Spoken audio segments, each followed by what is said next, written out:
중국과 러시아가 미국 달러를 브릭스 통화로 대체하길 원한다라는 보도가 나왔는데요. 사실 브릭스 모임은 6월 달에 다 있었습니다만은 6월 달에 상당히 긴 시간, 한 일주일 가까운 긴 시간 동안 많은 고위직 관료들이 다 모여가지고 각종 회의들을 진행을 했다고 합니다. 그리고 지난 23일에는 정상회담, 이게 브릭스 정상회담 하고 나서 이제 지금 기념 촬영하는 모습인데요. 보시다시피 뭐 인도, 그리고 뭐 스리랑카인가요? 남아프리카 공화국, 러시아, 브라질, 인도, 중국 이렇게 해서 브릭스군요. 그러니까 이제 브라질 대통령도 들어가 있고 푸틴, 그다음에 시진핑 들어가 있는데 이 시진핑과 푸틴이 지금 우리한테 상당한 신경 쓰이는 거리죠. 물론 브라질도 만만치 않습니다만은. 근데 지금 이 전체 정상회담의 의장을 맡았던 사람이 시진핑이었다라는 것이고요.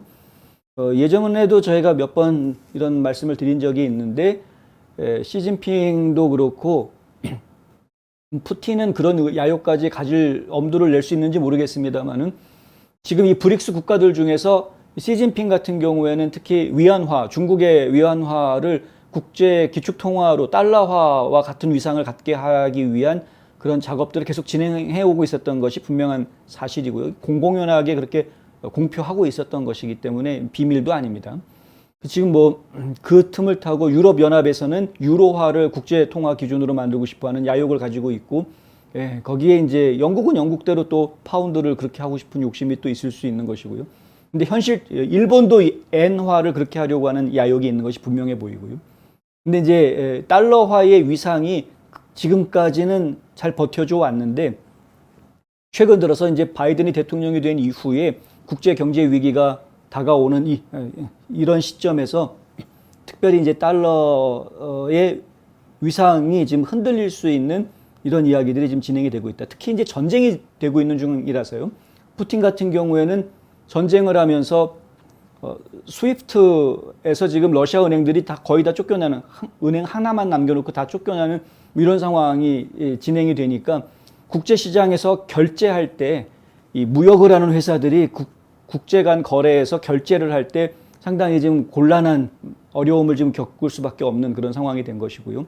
그것이 이제 국가 경제에 큰 영향을 미치게 되고 세계 경제에도 영향을 주게 되는 그런 상황이 되고, 중국 같은 경우에는 그것을 위해서 스위프트 이외에 다른 조직을 만들어 가지고 국제 화폐들이 통화될 수 있는 그런 시장을 따로 만들어 가지고 자기네들이 뭔가 이끌어 나가야 되겠다라는 생각을 진작부터 가지고 있었는데, 이번에 브릭스 정상회담을 통해서 그런 것들을 좀 더 진일보시켰다라는 평가들이 지금 나오고 있는 것입니다. 결국은 국제 기축통화로서의 달러의 위상에 도전하기 위한 하나의 그룹이 형성이 됐다, 이렇게 지금 이해할 수 있는 것이고요. 하지만 이게 현실적으로 가능하겠느냐라는 평가를 내리자면 아직은 뭐 먼 이야기다, 이렇게 평가를 할 수 있습니다. 그냥 결론만 먼저 말씀을 드리자면 아직은 갈 길이 멀죠. 이들 국가의 경제력이 아무리 인구로 따지면 대단합니다. 인구로 따지면은 중국이 있고 인도가 있으니까요. 이 둘만 합쳐도 벌써 지금 25억 아닙니까?